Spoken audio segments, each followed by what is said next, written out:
आता मीन राशी आणि लग्नामध्ये उच्चीचा शुक्र, बुध, राहू आणि नेपच्यून म्हणजे याच्यात हा तुम्हाला अतिशय चांगला कालावधी निर्माण झालेला आहे. घराची महत्वाची कामं तुमची होणार आहेत. थोडीशी वादावादी होऊ शकते, पण महत्वाची कामं इथे तुम्ही करून टाका.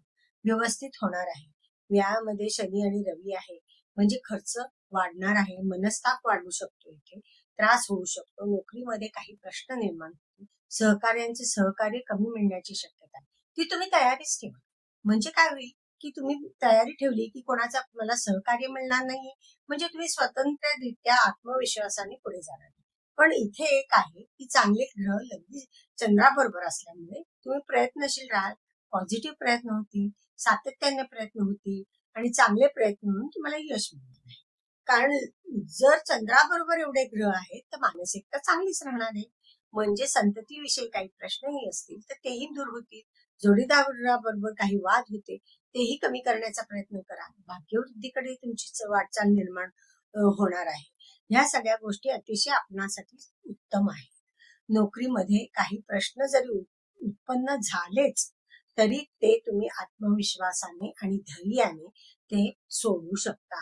त्यामुळे इथे ते छोट्या छोट्या गोष्टीसाठी अडून राहू नका. स्वतःतला आत्मविश्वास आणि एकाग्रता वाढवा, प्रयत्न वाढवा, पॉझिटिव्हली तुम्ही पुढे जा. यश तुम्हाला तुमच्या हातात आहे.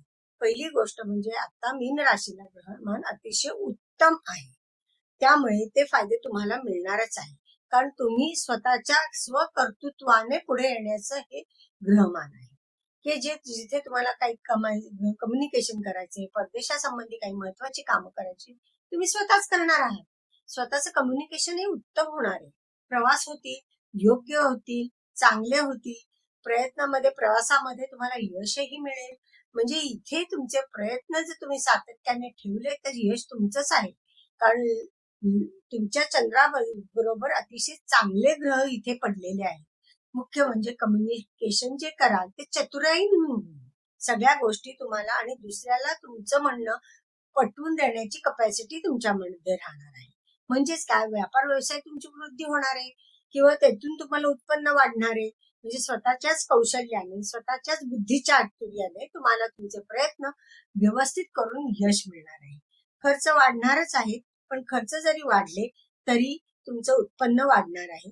आणि मुख्य म्हणजे गुरुचं सहकार्य तुम्हाला चांगलं मिळणार आहे आणि त्यामुळे लाभ उत्तम प्रकारे होणार आहे. एकापेक्षा अनेक मार्गाने तुम्हाला लाभ हे तुम्हाला मिळू शकतात.